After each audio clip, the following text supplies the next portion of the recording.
Hello అండి. Welcome back to my channel Kalyani kitchen Telugu. ఈరోజు మన రెసిపీ వచ్చేసి చాలా సింపుల్ ఫ్రై అండి, బీట్రూట్ కొబ్బరి ఫ్రై. ఇది చాలా టేస్టీగా ఉంటుందండి. చాలామంది పిల్లలైతే బీట్రూట్ తినడానికి ఇష్టపడరు, పిల్లలే కాదండి పెద్దవాళ్ళు కూడా. అలాంటప్పుడు ఇలా బీట్రూట్ కొబ్బరి ఫ్రై చేయండి, చాలా ఇష్టంగా తింటారు. ఈజీగా కూడా చేసుకోవచ్చు. ఎలా చేయాలో చూద్దాం.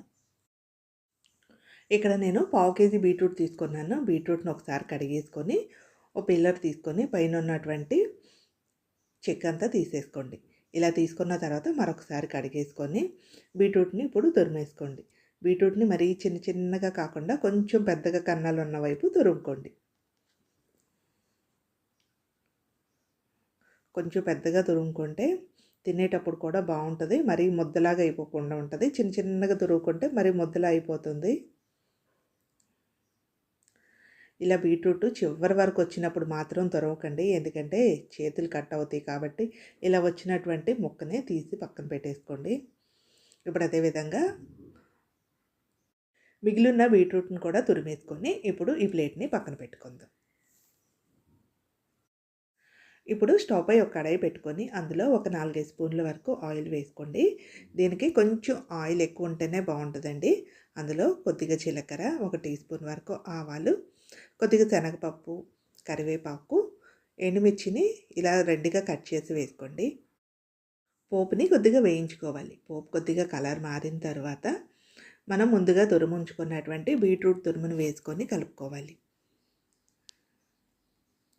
ఇలా బీట్రూట్ మొత్తం పోపులో కలిసేలా కలుపుకున్న తర్వాత బీట్రూట్ని ఒక 4-5 నిమిషాల పాటు ఫ్రై చేసుకోవాలి. ఇలా ఫ్రై చేసుకునేటప్పుడు స్టవ్ని హై ఫ్లేమ్లో కాకుండా మీడియం ఫ్లేమ్లో పెట్టి ఫ్రై చేసుకోండి.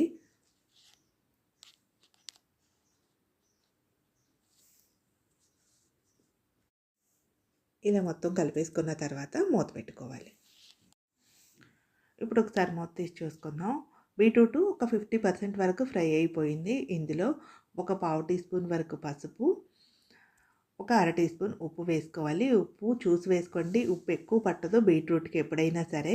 ఇందులోనే దంచుకున్నటువంటి ఒక 10 వెల్లుల్లి రెబ్బలు కూడా వేసుకొని కలుపుకోండి. వెల్లుల్లి రెబ్బలు ఇలా తాలింపులో కాకుండా ఇలా సగం ఫ్రై అయిన తర్వాత వేసుకున్నారంటే టేస్ట్ చాలా బాగుంటుందండి. ఆ వెల్లుల్లి ఫ్లేవర్ అన్నది బీట్రూట్కి చాలా బాగా వస్తుంది. ఇలా వేసుకొని ఒక 2 నిమిషాలు ఫ్రై చేసుకోండి.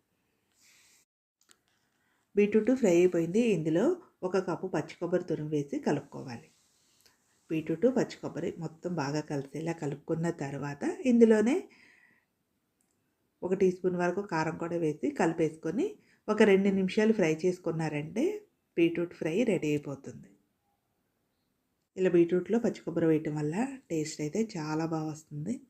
ఎందుకంటే 2 నిమిషాలకి చక్కగా ఫ్రై అయిపోయింది. స్టవ్ ఆపేసుకొని సర్వ్ చేసుకుంటే సరిపోతుంది. ఈ బీట్రూట్ ఫ్రై ఎప్పుడు చేసినా ఇలా పచ్చి కొబ్బరి వేసి చేయండి.